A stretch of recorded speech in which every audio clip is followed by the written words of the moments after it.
The unexpected choice. The message arrived at 3 a.m., glowing red on Ambassador Zix's datapad. He read it once, then twice. His 3 hearts began beating faster. You will die at the peace conference. No one can protect you. Zix set down the pad with a trembling hand. This was the 15th death threat this week, but this one was different. This one knew exactly where he would be. This one knew his schedule. The peace conference was in 5 days. Zix was a Velkari, a species known across the galaxy for one thing: making peace.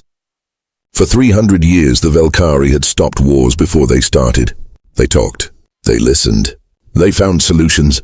Violence was not in their nature. But someone wanted this peace conference to fail. 2 massive empires were finally ready to end their war. The Kryn Empire and the Thola Dominion had been fighting for 20 years. Millions had died. Entire planets had been destroyed. And now, finally, both sides agreed to talk. Ambassador Zix was chosen to lead the peace talks. It was the greatest honor of his life. It might also be the last thing he ever did. He called his assistant. Mira, we need security. The best in the galaxy. Mira's face appeared on the screen. She looked tired. Sir, I've contacted everyone. Every security company in 3 sectors. And they all said no. Zix felt his heart sink. All of them? Yes, sir. They say it's too dangerous. Whoever is sending these threats has powerful friends. The security companies are afraid. Zix stood and walked to his window. Outside, the city lights of Velkar Prime stretched to the horizon. Peaceful, beautiful, safe. He had always felt safe here.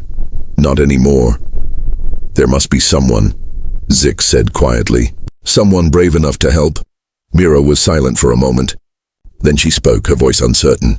There is one option, but you won't like it. Tell me. Humans. Zix turned from the window. Humans? The species from that small blue planet. Earth? Yes, sir, Zix had heard of humans. Everyone had. They were a young species, barely into space travel. They were small compared to most galactic species. Weak-looking. They had no natural weapons, no armored skin, no telepathic abilities, and yet... Aren't humans banned from military service? Zix asked. I remember something about that. Yes, sir. In 47 star systems, there was an incident 10 years ago. A human military unit was hired for a simple security job. Things went badly. Badly how? They were too effective, sir. Too dangerous. The Galactic Council asked humans to stay out of military conflicts after that. Zix felt a strange curiosity rising in him. But they can still do private security work? Yes, sir. One company. They call it Guardian Services, run by former Earth soldiers. They have a perfect record. Never lost a client. Why would they take a job everyone else refused?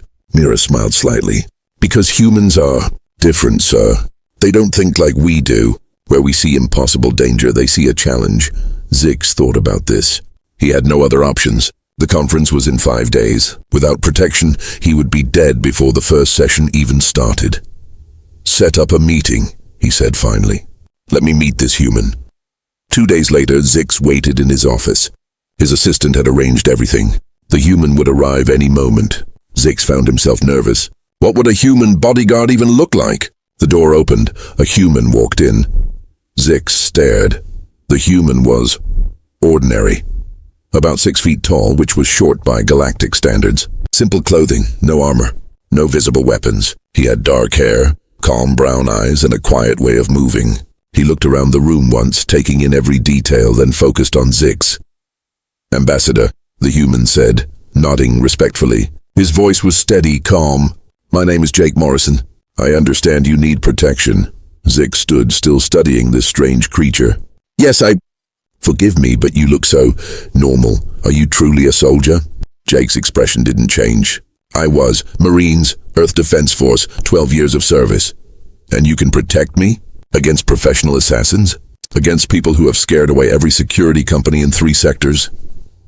Jake was quiet for a moment. Then he said something that Zix would remember for the rest of his life. Ambassador, those security companies think like prey. They calculate odds. They measure risks. They look for reasons why something can't be done. Jake's eyes met Zix's, and there was something in them. Something ancient. Something that had hunted in the dark for millions of years. Humans don't think like that. We're persistence hunters, sir. When we commit to protecting something, we don't stop. We don't quit. We don't calculate odds." He paused. "We just keep going until the threat is gone, or we are." Zix felt a chill run through him. Not from fear, from recognition. This human meant every word. "You're hired," Zix said. Jake nodded once. "Pack light, sir. We leave for the conference in 3 days. And Ambassador, yes? Whatever happens there, you're going to walk out alive. That's a promise." As Jake left the office, Zix's assistant Mira appeared. "What do you think, sir?" Zix watched the human disappear down the corridor. "I think," he said slowly, "I'm beginning to understand why humans were banned from 47 star systems." Outside the office, in the shadows of the building across the street, someone watched through a scope. They saw the human leave. They sent a message to their employer. The diplomat hired a human, just one. The response came back immediately. "Good. Kill them both." What none of them knew was that this decision, this choice to target a human, would change everything. The war that had raged for 20 years was about to end in 3 minutes. But first, they all had to get to the conference, and Jake Morrison had promises to keep. The calm before storm, the conference hall was magnificent. It stood on Neutral Station Epsilon, a massive space station built specifically for peace talks. The hall itself could hold 5,000 people. Crystal walls let you see the stars outside. Everything was designed to make people feel calm, safe, and hopeful.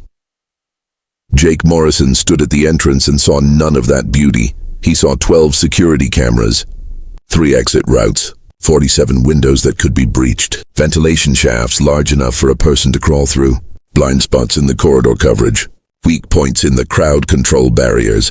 He saw 100 ways to kill someone. "Impressive, isn't it?" Ambassador Zix said beside him, looking at the glittering hall. "It's a security nightmare," Jake replied quietly.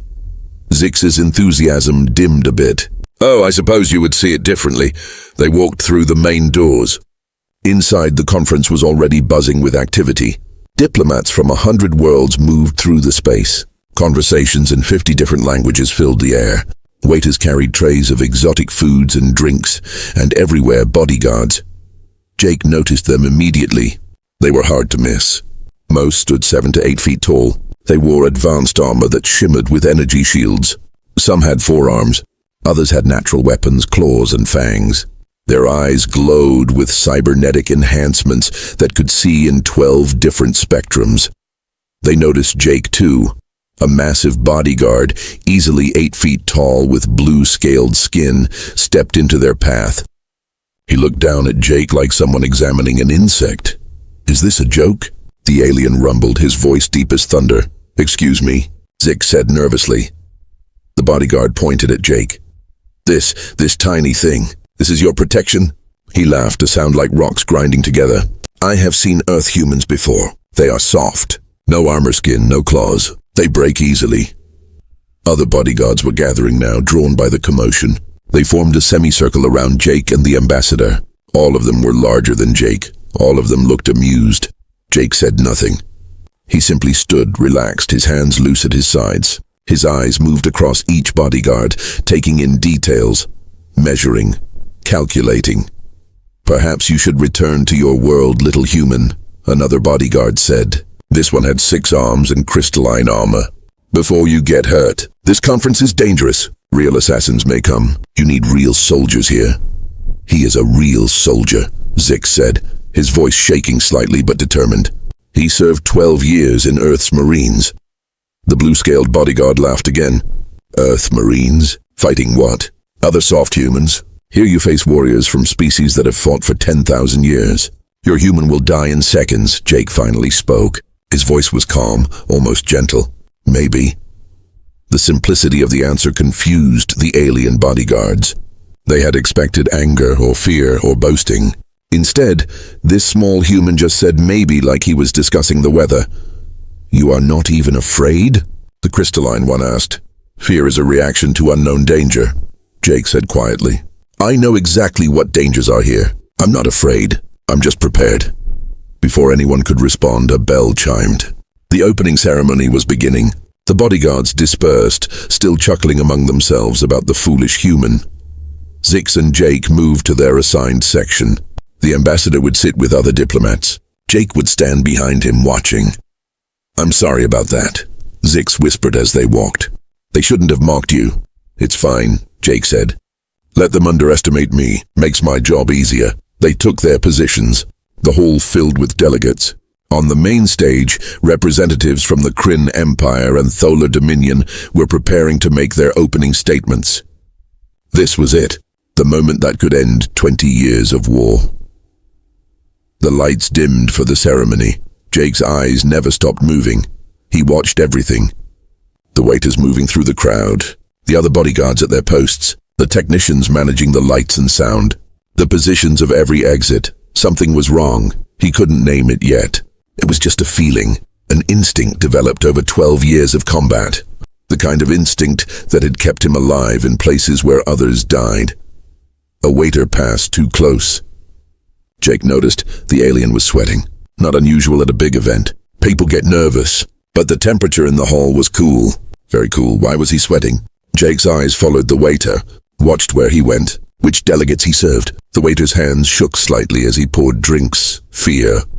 The waiter was afraid. Jake looked up. The security cameras. He had memorized their positions when he first entered. One had moved, just slightly. The angle was different. Someone had adjusted it within the last 30 minutes. Why? His gaze swept across the other bodyguards. Most were relaxed, bored even. They had done this 100 times. Stand. Look impressive. Nothing ever happens at diplomatic events. But one guard, a tall insectoid warrior, kept checking his wrist device. Every 2 minutes. Looking at the time, waiting for something. Jake leaned down slightly, his lips near Ambassador Zix's ear. "We have a problem." Zix stiffened. What's wrong?" "Don't move. Don't react. Just listen." Jake's voice was barely a whisper. "Something is going to happen. I don't know what. I don't know when, but soon. Very soon. How do you know?" The waiter at 9 o'clock is terrified. The camera above the north entrance was repositioned. The Krillax bodyguard near the stage has checked the time 14 times in the last 30 minutes. These aren't coincidences. Zix wanted to look, but Jake's hand touched his shoulder gently. "A warning. Don't move. What do we do?" The ambassador whispered. "You do nothing. Stay in your seat. No matter what happens, stay low. I'll handle it." "Jake, maybe you're wrong. Maybe it's nothing." "Maybe I'm not wrong, sir." The certainty in Jake's voice sent a chill through Zix. This wasn't arrogance. It was experience. This human had seen violence before. He recognized the signs. On stage, the Kryn representative began to speak. Beautiful words about peace, about hope, about ending the bloodshed. The audience listened, hopeful. Jake watched the nervous waiter. The repositioned camera. The bodyguard checking his time. He counted exits in his head, calculated distances, planned movements. His body was relaxed, but his mind was a weapon, sharp and ready. The blue-scaled bodyguard who had mocked him earlier caught Jake's eye from across the room. The alien smirked as if to say, "See? Nothing happening. You paranoid little human." Jake didn't smile back. Didn't react at all. Just kept watching, waiting. The Kryn representative finished speaking. Applause filled the hall. The Tholar representative stood to give their speech. The nervous waiter set down his tray. His hands were shaking badly now. The bodyguard checked his time again. The repositioned camera had a perfect view of the stage and the delegates and Ambassador Zix. Jake's muscles tensed. "Ready, sir," he whispered to Zix. "When I move, you drop to the floor and don't get up. Understand?" "Jake, what? Do you understand?" Yes, I understand." The Tholar representative began to speak. More words about peace, about the future, about cooperation between species. The waiter pulled something from his pocket. Small, metal.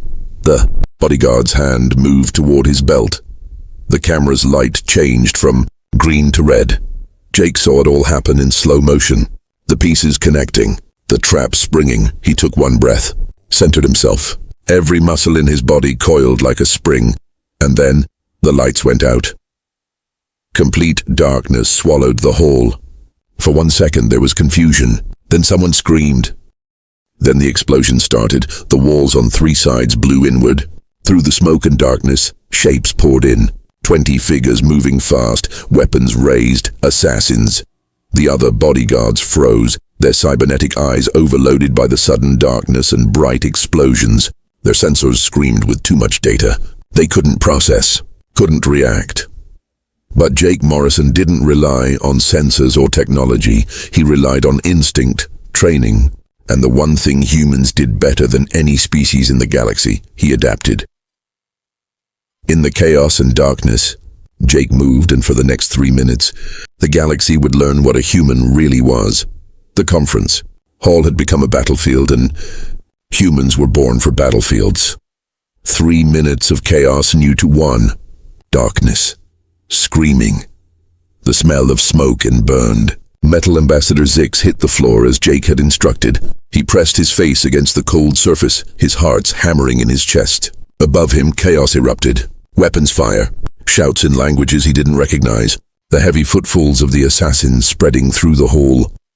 Then something else. Different sounds, sounds that would haunt the survivors for years to come. The wet crack of breaking bone. A scream cut suddenly short. The metallic clang of a weapon hitting the floor. A body falling. In the darkness, Jake Morrison had become something else. The first assassin never saw him. The figure rushed past, weapon raised, searching for targets.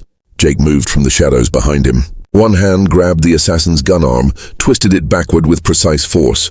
The shoulder dislocated with a pop. The assassin's mouth opened to scream. Jake's other hand was already there, palm strike to the throat. Not enough to kill, just enough to silence. The assassin collapsed, choking, unable to breathe properly or call for help. Time elapsed. 8 seconds. 2 more assassins moved through the smoke, their thermal sensors scanning for body heat. They saw the glowing forms of panicked delegates huddled on the floor. Easy targets. They didn't see Jake, couldn't see him. Jake had learned long ago that most alien species relied too heavily on technology.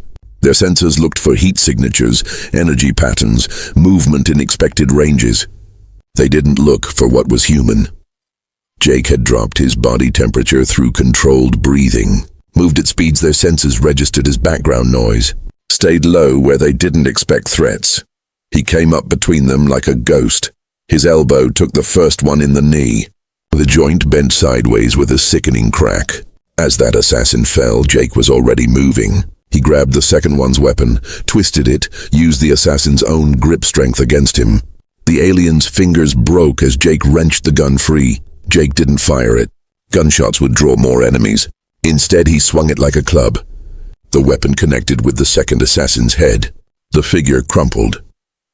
Time elapsed. 23 seconds. Across the hall, the other bodyguards were finally recovering from their sensor overload. The blue-scaled warrior who had mocked Jake activated his armor's combat mode. Energy shields flared to life around him. His cybernetic eyes switched through spectrums, searching for threats. "Protect your delegates," he roared to the other guards. "Form defensive positions." It was good tactical thinking, textbook defensive strategy. It was also too slow. The assassins had planned for typical bodyguard behavior. They had positioned themselves to counter exactly this response. As the bodyguards moved to form their defensive perimeter, they walked directly into crossfire. Energy weapons lit up the darkness. 3 bodyguards went down in the first volley, their shields overwhelmed. The others scrambled for cover, dragging their delegates with them. The blue-scaled warrior dove behind a pillar, his delegates safely behind him. He risked a glance around the edge, counting enemies. At least 15 assassins still active, all heavily armed, all positioned perfectly. "This is bad," he muttered. "This is very bad." Then he heard it again. Those sounds, breaking, cracking, bodies hitting the floor. Time elapsed. 41 seconds. Minute 2. Jake moved through the battlefield like water flowing downhill. Inevitable. Unstoppable. Finding every crack, every weakness. An assassin took position behind an overturned table, weapon trained on a group of cowering delegates. Jake came from above. He had climbed a decorative pillar in complete silence, using grip strength that seemed impossible for his size. He dropped onto the assassin from 10 feet up. His knees took the alien in the spine. The impact drove the assassin face first into the floor. Before the figure could recover, Jake had locked his arm around the alien's neck. Not a choke, a blood restriction hold. 5 seconds of pressure and the assassin went limp, unconscious. Time elapsed. 1 minute, 4 seconds. The assassins were starting to realize something was wrong.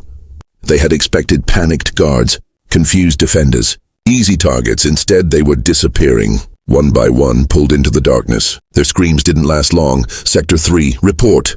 Their leader called out, static. Sector 5, more static. What is happening? The leader's voice held a note of fear now. From the darkness, Jake's voice answered. Calm. Almost gentle. You came to the wrong conference.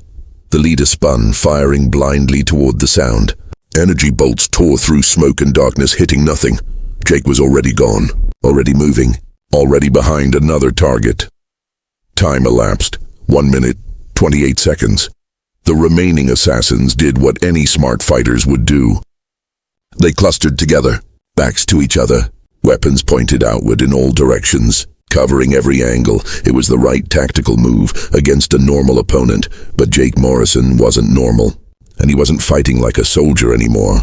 He was fighting like a human, like something that had hunted mammoths across ice fields, like something that had tracked prey for days without stopping, like something that won not through strength or technology, but through pure, relentless determination. He threw a piece of debris to the left.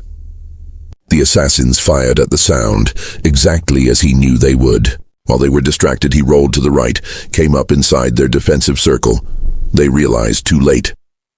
Jake's fist caught the first one in the solar plexus. As that assassin doubled over, Jake grabbed the alien's weapon, used it to block the second assassin's shot. The energy bolt ricocheted, hit a third assassin's leg. Jake spun low, swept the legs of the fourth assassin. As the alien fell, Jake was already striking the fifth. Elbow to the ribs, knee to the gut, palm strike to the face. It wasn't elegant. It wasn't pretty. It was brutal, efficient, and absolutely terrifying to watch. The blue-scaled bodyguard, still hiding behind his pillar, stared in disbelief. His cybernetic eyes had finally adjusted. He could see now, could see the human moving through trained killers like they were children. Impossible, he whispered. That's impossible. Time elapsed. 1 minute, 59 seconds. Minute 3. Only 5 assassins remained standing. Their leader was one of them. He backed toward the exit, his weapon sweeping the darkness frantically. Fall back, he ordered. Retreat! Retreat now. But there was nowhere to retreat to. Jake had been herding them. Every takedown, every movement had been pushing them away from the exits, away from escape routes, into a corner of the hall where there was nowhere to run. Now he stood between them and freedom. The emergency lights flickered on, dim, red, casting long shadows. For the first time, the assassins could see their opponent clearly. Jake Morrison stood before them. His clothes were torn, blood on his knuckles, though none of it was his. His breathing was elevated but controlled, and his eyes held something the assassins recognized. Something primal, something that said, you can fight, you can run, but I will keep coming. I will always keep coming, and I will not stop until you stop. It was the look of a predator, not angry, not cruel, just absolutely, completely committed to the task. The assassin leader's weapon trembled in his hands. What are you? Jake didn't answer with words. He answered by taking one step forward. All 5 assassins fired. Energy bolts tore through the space where Jake had been standing. But he was already moving, already inside their firing line. What happened next took 6 seconds. Jake grabbed the nearest weapon, redirected it so the assassin shot his own teammate. Used that assassin as a shield while he disarmed the second, threw the weapon at the third assassin's head, dropped low and swept the fourth's legs, rose up and delivered a devastating uppercut to the fifth. The leader was the last one standing. His weapon was empty. He dropped it, raised his hands. Please, he said. Please, I surrender. Jake stopped. For a moment he just looked at the alien. Then he spoke, his voice quiet but carrying in the sudden silence. Your friends, the ones I put down, they're all alive, unconscious, broken bones, but alive. He took one more step forward. Because that's the difference between you and me. You came here to kill. I came here to protect. Jake's fist caught the leader in the jaw. The alien dropped like a stone. Silence fell over the conference hall. Jake stood among 20 unconscious assassins. Not one of them dead. All neutralized. Time elapsed. 3 minutes, 7 seconds. The lights came fully on. Delegates slowly raised their heads, looking around in shock. The bodyguards emerged from cover, their weapons ready, their eyes wide with disbelief.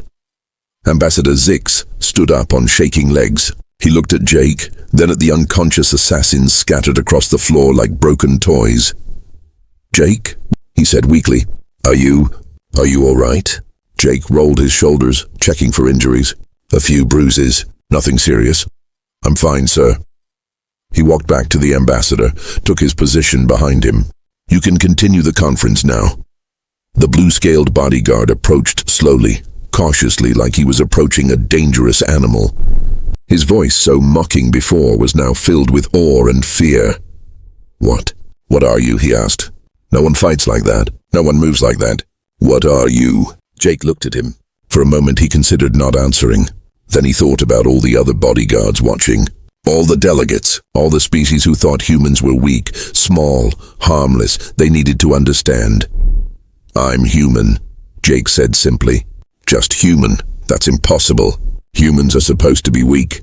You have no armor, no weapons, no, we don't need them." Jake interrupted. "You want to know what humans are? We're the species that hunted animals bigger than ourselves by just not stopping. We're the species that ran prey to death because we can keep going when everything else collapses from exhaustion. We're the species that looked at every predator on our planet and said, 'We're going to eat you instead.'" He gestured to the unconscious assassins. "You all think with sensors and shields and technology. That's good. That's smart. But humans, we think with something older, something that evolved hunting in the dark, something that doesn't calculate odds. It just keeps going until the threat is gone." The blue-scaled bodyguard stared. All the bodyguards stared. Ambassador Zix felt something shift in the room. It wasn't fear exactly. It was understanding. Recognition. Every species in this hall had evolved from predators or prey. They understood that dynamic on an instinctive level, and they suddenly realized humans were predators. Not the biggest, not the strongest, but maybe the most terrifying kind. The kind that never stopped hunting. The conference hall was silent for a long moment. Then, from across the room, a delegate began to clap. Slowly at first, then others joined, then everyone. Applause filled the hall, not for the peace talks, for the small human who had saved them all. Jake didn't acknowledge it. He just stood behind his delegate, watching the exits, ready for the next threat, because that's what humans did. They protected what they committed to protect, no matter what. But outside the station, in a command ship hidden in the asteroid field, Warlord Krax watched the footage, watched 20 of his best assassins fall to one human in 3 minutes. His face twisted with rage.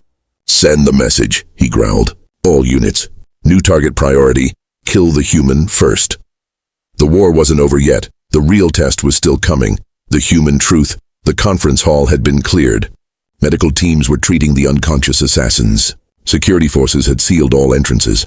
And in a private meeting room, Ambassador Zix sat across from Jake Morrison, still trying to process what he had witnessed. 3 minutes, Zix said quietly. 20 trained killers. 3 minutes. Jake said nothing. He was cleaning his knuckles with a medical cloth. His hands were bruised and swollen, but he worked methodically, showing no pain. The door opened. The blue-scaled bodyguard entered, followed by 6 others. The crystalline warrior, an insectoid fighter, a massive rock-like being. All of them had mocked Jake just hours ago. None of them were mocking now. The blue-scaled one stepped forward. His name was Thorax, Zix remembered. He had protected dignitaries for 30 years. He was considered one of the best in the galaxy, and he looked at Jake Morrison with something close to fear. "We need to talk," Thorax said. His voice was different now, respectful, careful. "All of us, we need to understand what we just saw." Jake looked up from his hands. "What do you want to know?" "Everything." Thorax pulled out a chair, sat down heavily. "I have fought in 17 wars. I have trained for 40 years. I have cybernetic enhancements that let me see in darkness, track movement, predict attacks. And I stood there useless while you did the impossible." The other bodyguards murmured agreement. They all pulled up chairs, forming a circle around Jake, waiting, needing to understand. Jake finished with his hands and set down the cloth. He looked at each of them, considering how to explain, how to make them understand what being human meant. "What do you know about Earth?" he asked finally. Thorax shrugged. "Small planet. Gravity slightly higher than galactic average. Single moon. You achieved spaceflight only 200 years ago. You're young, weak. Your species has no natural weapons, no armor, no special abilities." "That's what it looks like from the outside," Jake agreed. "But you're missing the important parts, the parts that made us what we are." He stood up, walked to the window. Outside, stars stretched into infinity, beautiful, peaceful, deceptive. "Earth is a death world," Jake said quietly. "You know what that means." The bodyguards exchanged glances. The crystalline one spoke up. "A planet with extreme conditions. High gravity, dangerous predators, harsh environment." "Exactly." Jake turned back to face them. "Earth's gravity is 3 times stronger than most inhabited worlds. Just standing up is exercise for us. Walking, running, fighting. We do it all while carrying 3 times the weight you're used to. Our bones are denser. Our muscles work harder. Every single day of our lives is strength training." Thorax's eyes widened slightly. I never thought about it that way." "That's just the beginning," Jake continued. "Earth has weather that can kill you in minutes. Temperatures that swing from freezing to boiling. Storms with winds strong enough to destroy buildings. We evolved to survive all of that with just our skin and our brains." He started pacing now, warming to the subject. The bodyguards leaned forward, listening intently. "But the gravity and weather aren't the scary parts. The scary part is what we evolved to do." Jake's voice grew quieter, more serious. "We're persistence hunters. Do you know what that means?" Heads shook around the circle. "It means we don't hunt like other predators. A lion on Earth, it's faster than us, stronger than us, has claws and teeth that can tear through meat. But a lion can only run for maybe 30 seconds before it overheats and has to stop." Jake looked at each of them. "A human, we can run for hours, days if we have to. We don't chase prey by being faster. We chase it until it literally dies from exhaustion. We just don't stop." The room was completely silent. "Our ancestors hunted animals 10 times our size," Jake continued. "Not with strength, not with claws, with patience, with endurance. We would wound an animal and then track it. For miles, for days. The animal would run. We would jog.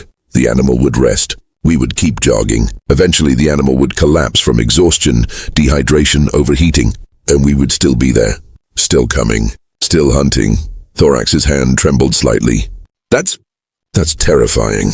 "It gets better," Jake said, and there was something dark in his smile now. "We're also one of the few species that evolved to throw things accurately. Our shoulders, our eyes, our brains, all designed to hit targets at range.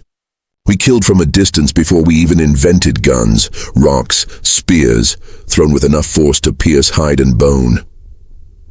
The insectoid bodyguard spoke up, his voice chittering with nervousness. "But your reaction time, in the darkness, you moved faster than our senses could track."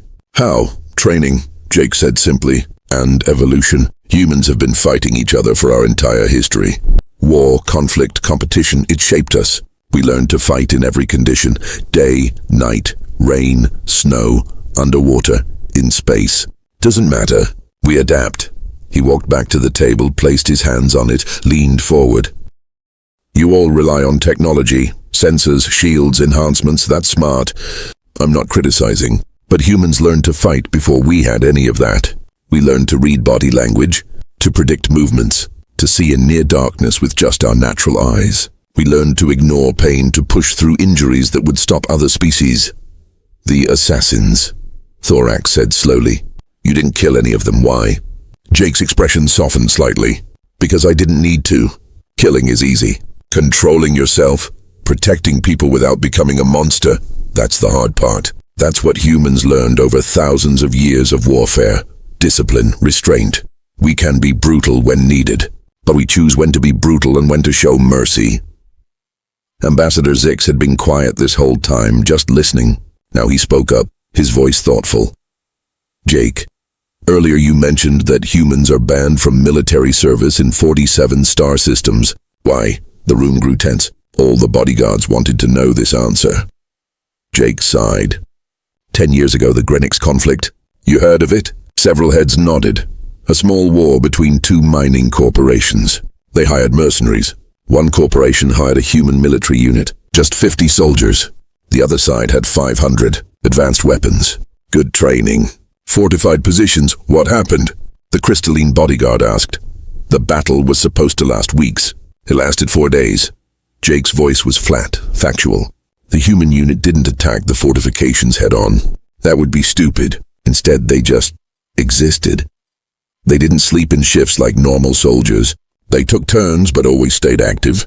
They scouted constantly, set traps, hit supply lines. The enemy would see them in one location, chase them, and the humans would already be gone, already hitting somewhere else. He paused, remembering. On the third day, the enemy commander tried to negotiate. He said his soldiers were exhausted. They hadn't slept properly in 72 hours. Every time they tried to rest, humans would attack. Not big attacks, just enough to wake them up, keep them on edge, wear them down. Psychological warfare, Thorax said. We call it winning without fighting. Jake replied. On the fourth day, 300 of the 500 enemy soldiers surrendered. Just gave up. They weren't injured, weren't defeated in battle. They were just done, exhausted, broken mentally. The human unit had only fired their weapons maybe 20 times. Most of the victory came from just being relentless. The room was silent, processing this. The Galactic Council watched the footage. Jake continued. They saw what 50 humans could do. They calculated what would happen if humans entered larger conflicts. If hundreds or thousands of human soldiers were deployed. And they realized something scary. What? Zix asked. That human soldiers don't stop. Most species, they fight until the battle seems lost, then they retreat. Logical. Smart. Humans, we fight until we win or until we physically can't continue. And because of our endurance, that can't continue point is very, very far away. Jake walked to the window again, looked out at the stars. The Council asked Earth to voluntarily restrict our military participation. They said it wasn't because we were too weak. It was because we were too effective, too dangerous. Wars with human soldiers didn't end quickly. They dragged on, became brutal, psychological. The Council was afraid of what we represented. What did you represent? The rock-like bodyguard asked, speaking for the first time. His voice was like grinding stones. Jake turned back to face them. We represented a type of warfare the galaxy hadn't seen before. Most species here evolved as prey or as ambush predators. Quick strikes, fast retreats, logical calculations. Humans evolved as persistence predators. We don't retreat. We don't calculate odds. We just keep coming. And that terrifies people. Thorax stood up slowly. He was still larger than Jake, still covered in armor and enhancements. But he looked at the human with new eyes. So when you protected the ambassador today, Thorax said carefully, when you fought those 20 assassins, you were just being human. Yes, that was you holding back. Jake nodded. I didn't kill anyone, didn't permanently injure anyone, just neutralized threats. If I hadn't been holding back. He left the sentence unfinished. The bodyguards looked at each other. A new understanding passed between them. This small, seemingly ordinary human was something else entirely.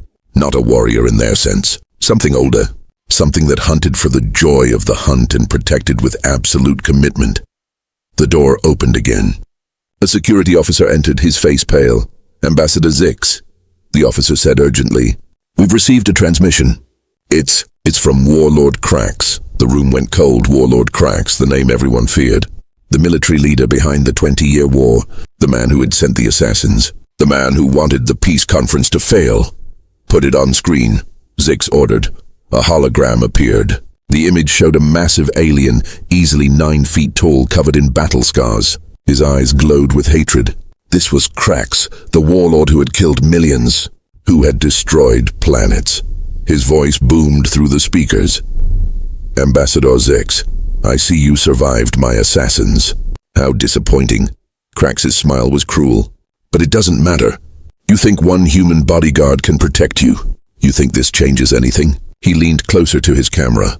I am bringing my fleet. 300 warships, 5,000 soldiers. And you know what I'm going to do? I'm going to destroy that conference station. I'm going to kill everyone on board. and I'm going to broadcast it across the galaxy as a message. Peace is impossible. War is eternal. Zix's heart sank.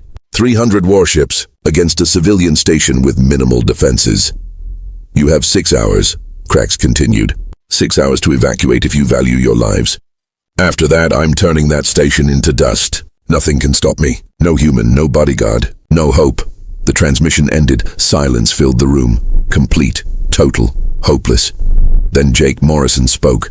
His voice was calm, almost cheerful. Ambassador, can I make a suggestion? Everyone turned to look at him. What? Zix asked weakly. Let me negotiate with him. Thorax laughed. Not mockingly, nervously. Negotiate? With Krax, he just threatened to destroy us all. He won't negotiate. Jake's smile was small, quiet, dangerous. Everyone negotiates, he said. They just don't know they're doing it yet. Ambassador Zix looked at this human. This small, terrifying, impossible human who had saved his life, who had defeated 20 assassins in 3 minutes, who represented something the galaxy feared, and Zix made a decision that would change everything. All right, the ambassador said.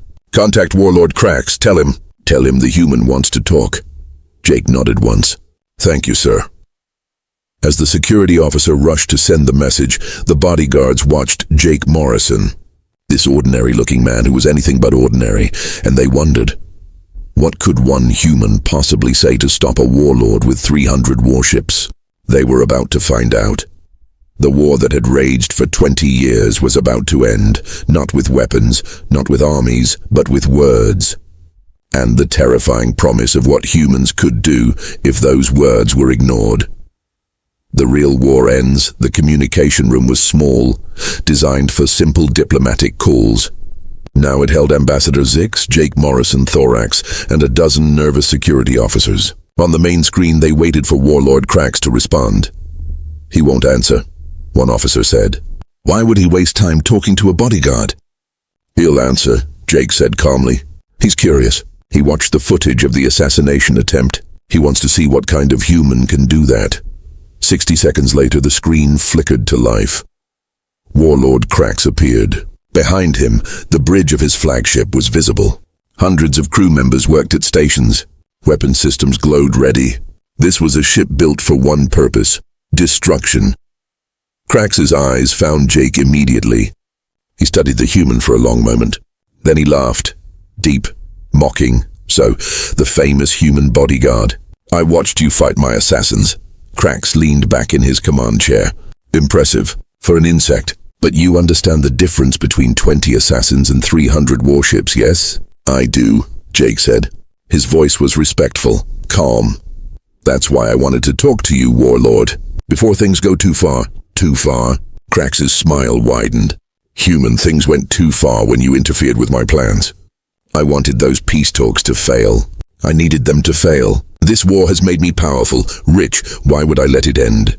Because you're smart, Jake said simply. That caught Krax off guard. His smile faded slightly. Explain. Jake took a step closer to the camera. You've been fighting this war for 20 years. You know tactics, strategy. You know when to fight and when to retreat.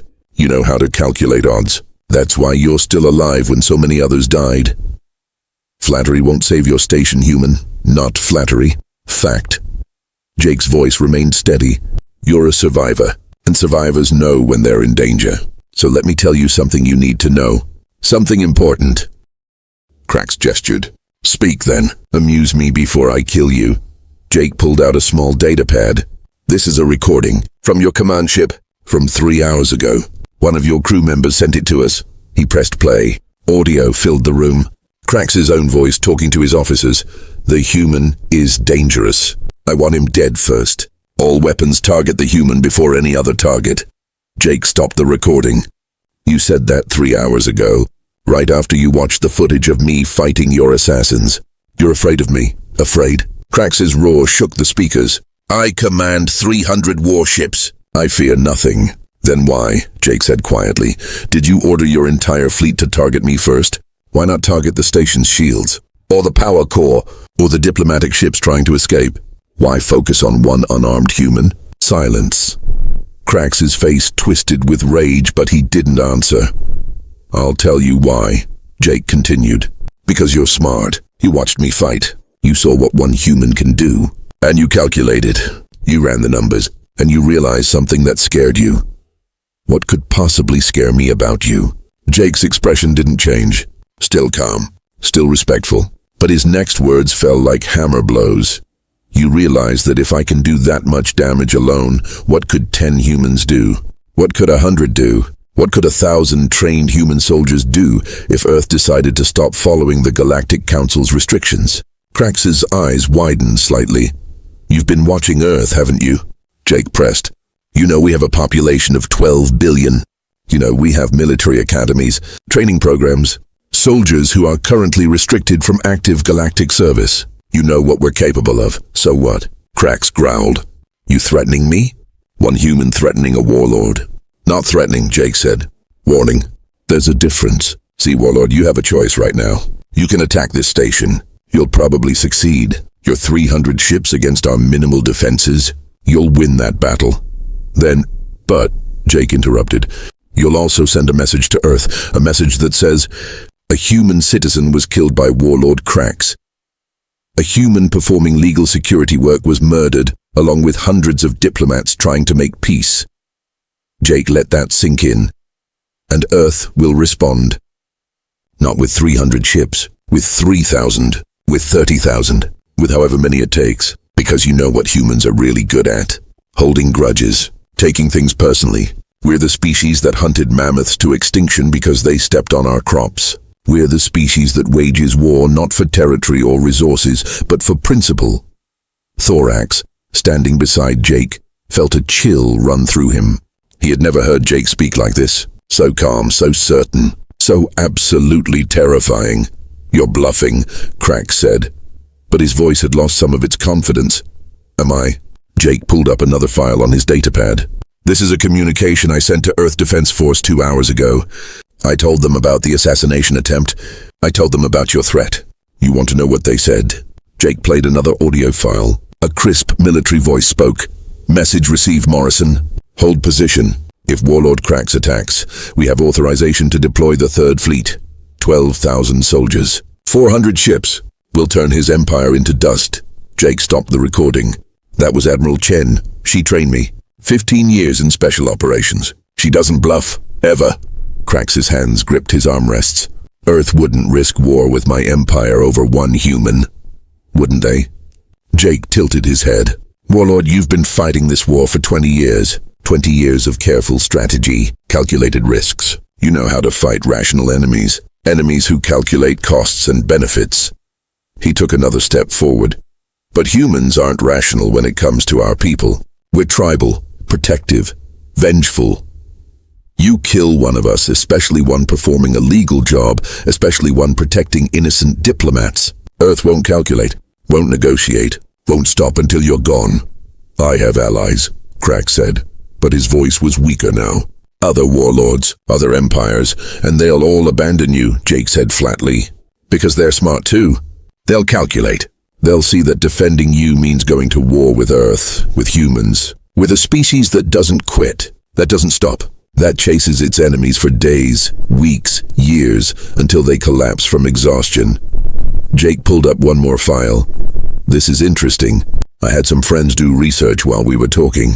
Turns out, Warlord Krax, you've been embezzling from your own military, stealing supplies, selling weapons to both sides of this war. Your own soldiers don't know yet, but they will. This file is scheduled to be broadcast across your fleet in exactly 1 hour unless I cancel it. Krax shot up from his chair. You dare, I dare, Jake said calmly. Because you need to understand something. You thought you were negotiating from strength. 300 warships, thousands of soldiers. But you're not. You're negotiating from weakness. You just don't know it yet. Weakness. I will destroy. You'll do nothing, Jake interrupted. Because right now you have 2 choices. Only 2. And I'm going to explain them very clearly. The room was completely silent, except for Jake's voice. Choice 1. You attack this station. You kill me, the ambassador, everyone here. You succeed. And then what happens? Earth declares war. Your corruption files get broadcast. Your allies abandon you. Your own soldiers turn on you. Within 6 months, you're dead or in prison. Your empire collapses. Everything you built for 20 years turns to ash. Jake paused. Choice 2. You back down. You don't attack. You let these peace talks continue. The war ends. Yes, you lose your power source. Yes, you won't be as rich or influential. But you'll be alive, free. You can retire to some comfortable planet with the billions you've already stolen. Live peacefully. No one hunting you. No humans tracking you across the galaxy. You get to survive. Crax stared at Jake. His face went through several emotions. Rage. Fear. Calculation. You're giving me an ultimatum? He asked quietly. I'm giving you a choice. Jake corrected. A real one. Survival or destruction? Peace or war? What survivors do or what fools do? And if I choose to attack anyway? If I call your bluff? Jake's expression didn't change. Then you'll find out if I'm bluffing. But Warlord, think about this. Really think. You've survived 20 years of war by being smart. By calculating. By knowing when to fight and when to retreat. So calculate now. What are the odds that I'm lying about Earth's response? What are the odds that those corruption files are fake? What are the odds that attacking me ends well for you? Silence stretched. 30 seconds. A minute. Everyone in the communication room held their breath. Crax sat back down slowly. His face was unreadable. How do I know you'll keep your word? He asked finally. How do I know you won't broadcast those files anyway? Because I don't want to, Jake said honestly. I'm not here to destroy you, Warlord. I'm here to protect people, to keep peace. If you walk away, if you let this conference happen, if you end this war, then you're no longer a threat, and I have no reason to hurt you. You expect me to trust a human? No, Jake said. I expect you to trust your own survival instinct. The same instinct that's kept you alive for 20 years. That instinct is telling you right now, walk away. This isn't a fight you can win. Another long silence, then Crax leaned forward. His voice was low. Dangerous, but also resigned. If I agree to this, if I back down, I want guarantees. I want immunity from prosecution for my business activities. I want safe passage to a neutral system. I want deal, Jake said immediately.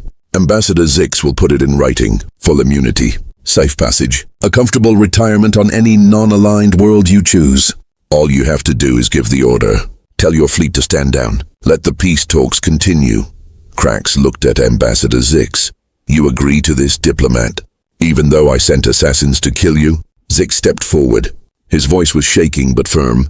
I agree, because peace is more important than revenge. Because ending a 20-year war is worth letting one warlord retire unpunished. Yes, Warlord Crax, I agree. Crax looked between them. At the human who had somehow cornered him without firing a shot. At the diplomat willing to forgive attempted murder for the sake of peace. He laughed, but it wasn't a mocking laugh anymore. It was the laugh of someone who realized they'd been outplayed. Clever, Crax said. Very clever. You didn't threaten me with what you would do. You threatened me with what I would do to myself if I made the wrong choice. It's called negotiation, Jake said.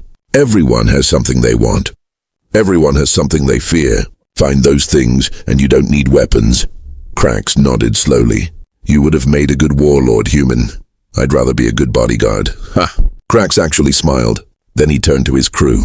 Navigation. Set course away from the conference station. All ships. Stand down from combat readiness. There was confusion on his bridge. Officers looking at each other. Sir? One asked. We're not attacking. We're not attacking, Crax confirmed.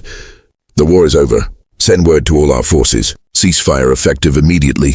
The Kryn Empire is withdrawing from combat operations. He turned back to the camera. Looked at Jake one last time. I hope we never meet again, human. Same, Jake said. But if we do, I hope it's peaceful. Unlikely, but possible. Crax waved his hand. Send me those immunity papers, Ambassador. Make them official. I want to live long enough to tell stories about the human who ended a war with words. The transmission cut off. For a moment, no one in the communication room moved. No one spoke.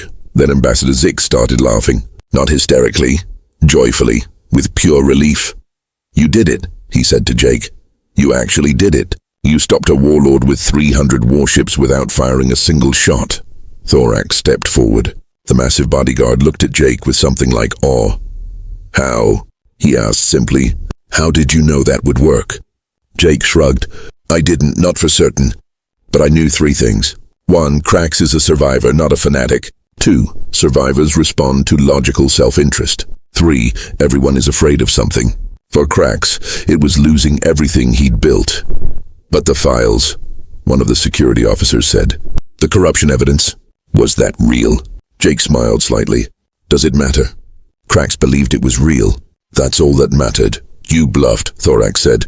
The most important negotiation in 20 years and you bluffed. Not entirely, Jake said. The message from Admiral Chen was real. Earth really would have deployed if he attacked. The rest, well, let's just say I made him see a future he didn't want to live in. Sometimes that's all negotiation is. Showing people the consequences of their choices before they make them. Ambassador Zix walked over to Jake, put his hand on the human's shoulder. Thank you, he said simply, for everything, for protecting me, for ending this war, for showing the galaxy what humans really are. What are we? Jake asked. Not warriors, Zix said thoughtfully. Not conquerors. You're guardians, protectors. You fight when you must, but you prefer to solve problems without violence. You're terrifying when threatened, but merciful when given the choice. You're exactly what the galaxy needs. News of the peace spread fast. Within hours, both the Kryn Empire and the Tholar Dominion had confirmed the ceasefire. The war that had killed millions, destroyed planets, and raged for 20 years was over, all because one human bodyguard talked a warlord into walking away. The peace conference continued the next day. Delegates who had been ready to flee were now hopeful. Agreements were drafted. Treaties were signed. The galaxy watched in amazement as enemies became, if not friends, at least partners in peace. And through it all, Jake Morrison stood behind Ambassador Zix, watching the exits, ready for threats that never came. On the final day of the conference, as the last documents were being signed, Thorax approached Jake one more time. I have a question, the alien bodyguard said. A personal one. Go ahead. Why do you do this? You could be anything. Earth would probably make you a general, an admiral. You could lead armies. Instead, you protect one diplomat. Why? Jake looked at Ambassador Zix, who was smiling as he signed the final peace treaty. Ending a war, saving lives, because this matters more, Jake said simply. Fighting is easy. Humans are good at it. Maybe too good. But protecting, building, creating peace instead of destroying enemies? That's harder. That takes real strength. He looked at Thorax. Any human can be a weapon, but it takes something more to be a shield, to be the person who stands between innocent people and danger, to solve problems without violence when possible. That's what I choose to be. Thorax nodded slowly. Your species confuses me, human. You're the most dangerous warriors I've ever seen, and also the most committed to peace. How can you be both? Because we've seen what war really is, Jake said quietly. We've fought each other for thousands of years. We know the cost, the pain, the waste. So when we finally learn to make peace, we learn to value it, to protect it, to be terrifying enough that no one wants to fight us, but gentle enough that no one has to. The signing ceremony concluded. Applause filled the hall. The war was officially over. Ambassador Zix stood and addressed the crowd. Today we celebrate peace, but we also celebrate the beings who made it possible. The diplomats who negotiated, the bodyguards who protected us, and especially, he looked at Jake, the human who showed us that the strongest warriors are often the gentlest souls. More applause. Delegates from 100 worlds stood, honoring Jake Morrison, the human who had defeated 20 assassins in 3 minutes, who had faced down a warlord, who had ended a war without firing a shot. Jake didn't bow or wave. He just nodded politely and stepped back. His job was done. Later, as they prepared to leave the station, Ambassador Zix asked Jake, "What will you do now? Go back to Earth?" "Eventually," Jake said. "But first, I thought I'd stay with you for a while. If that's okay. You're probably going to more diplomatic events. And after this, you'll probably attract more attention. Some good, some bad. You want to keep protecting me?" "Someone has to," Jake said with a small smile. "Besides, you make peace happen. That's important work. Worth protecting." Zix felt his heart warm. "I would be honored to have you stay, Jake Morrison." As their ship left the station, they passed Warlord Krax's fleet. The massive warships were indeed leaving, heading for neutral space. On the flagship, Krax watched the diplomatic vessel pass. He pulled up Jake's file one more time. Studied this human who had outmaneuvered him. Remarkable, he muttered. Absolutely remarkable. His second-in-command approached. Sir, in the future, if we encounter humans, we avoid them. Krax said flatly. We avoid them completely. Pass the word. Human ships, human stations, human colonies, we give them wide berth, always, because they're dangerous. Because they're unpredictable, Krax corrected. I can fight dangerous. I understand dangerous. But humans? There's something else. They can kill you in 3 minutes or convince you to walk away in 3 sentences. You never know which you're going to get until it's too late. He closed the file. Let other fools test themselves against humans. I'm retired.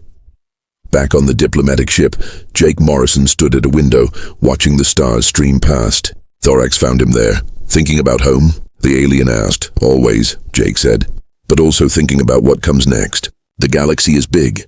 Lots of conflicts. Lots of people who need protecting. And you think humans should do that? Protect the galaxy? Jake shook his head.